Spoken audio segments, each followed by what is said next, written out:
Hello, you're all welcome once again to Health Talk with Nesta Irene. We are continuing our discussion on management of pressure injuries. Today, we're going to talk about the management of stage 3 pressure injuries. We did talk about the stage 1 and the stage 2. Stage 3 is when you were not able to manage your stage 1 and your stage 2, and the wound progresses and gets into a stage 3. So, we're going to talk about how we identify them and how we manage them so it does not progress to stage 4 pressure injuries. Stage 3 pressure injuries identifies with a full thickness loss. It usually extends into the subcutaneous tissues or the fatty layers of the skin. You also notice some kind of undermining around it, or you also see tunneling, but it doesn't get into the muscle, or you don't see any tendon or bone exposure in this stage. You also see slough on the wound bed or some kind of eschar on the wound bed. These are all dead tissues that you see on the wound bed. So this is how you identify your stage 3. So now, how do you manage these injuries when you get them? Management of stage 3 pressure injuries begins with repositioning, getting the pressure off this area. Okay, so redistribute the pressure through active patient repositioning. Ensure that they are not laying on that position more than 2 hours. If you do not reposition them, you risk the wound getting into a stage 4 pressure injury. Good hydration and nutrition is paramount in healing these injuries. If the person has limited oral intake, you want to add supplements to ensure that they're getting the good nutrition that they need to help with wound healing. Ensure you're increasing protein in their diet. If they have to get protein supplements, check with their doctors. If it's safe to do that, please go ahead and get them good protein. This helps with wound healing. Ensure that they are drinking well, they are well hydrated to also help with the healing process. Now we are going to talk about the wound bed preparation. That is how we deal with the wound itself. First of all, you want to make sure that the wound is not infected. So you look out for signs of infection. Some are redness around the wound, warmth around the wound, increased drainage from the wound, as well as foul smell. Usually you don't call for infection with just one sign. You usually want to look for 3 of these signs, then you call for infection. So you ensure that the wound is free from infection. If the wound is infected, it's not going to heal. It might even extend into a stage 4. And then you want to clean the wound bed. As I said, stage 3 has slough or a scar, dead tissue on the wound bed. You want to clean that.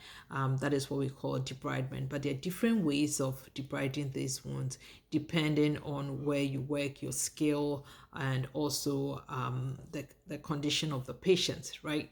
So if you do not want to cause excessive trauma to the wound, you can do autolytic debridement. That is when you're using dressings to clean up the wound bed.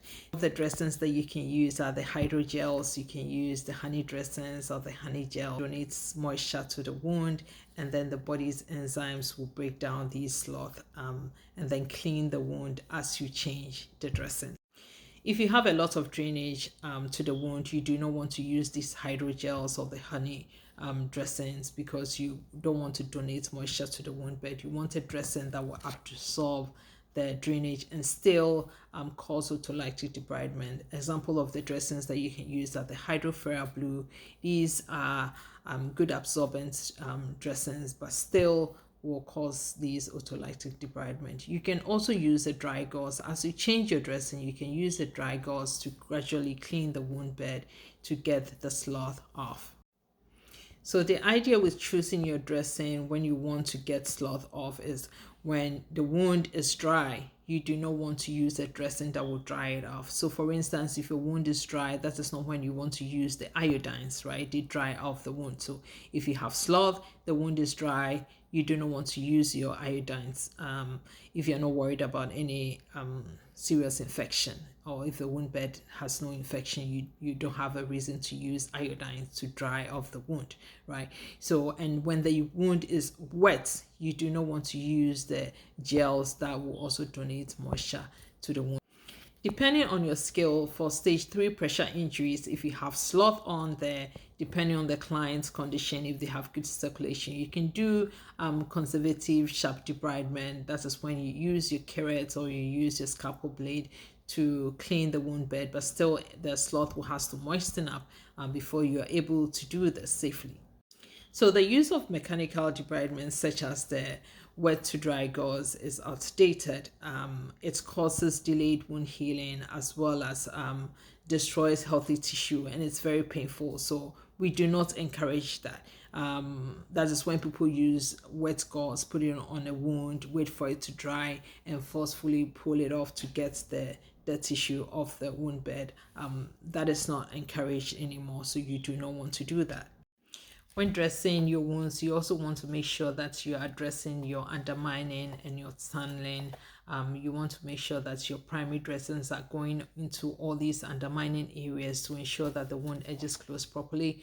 And if you have any tunneling that you're packing, ensure that you are not stuffing it. You're not pushing too much packing in there. You do not give the tissues the chance to grow if you stuff it. You just have to fluff it. Okay. And also be mindful that this stage of pressure injuries are considered chronic wounds, and most of the chronic wounds are colonized with bacteria. So you want to be mindful of using your antimicrobials to prevent deep tissue infection. Some of the antimicrobials you can use as your silver dressing, you can use your PHMBs just to help prevent deep tissue infection. A little summary of what I said in Chi and Essay. And then you come no na ye can ye be share ye betimi manage ye stage 3. See ntumi anhwe ye kro no na efi stage 2 na ekɔ stage 3 a kwan ben ye be fa so.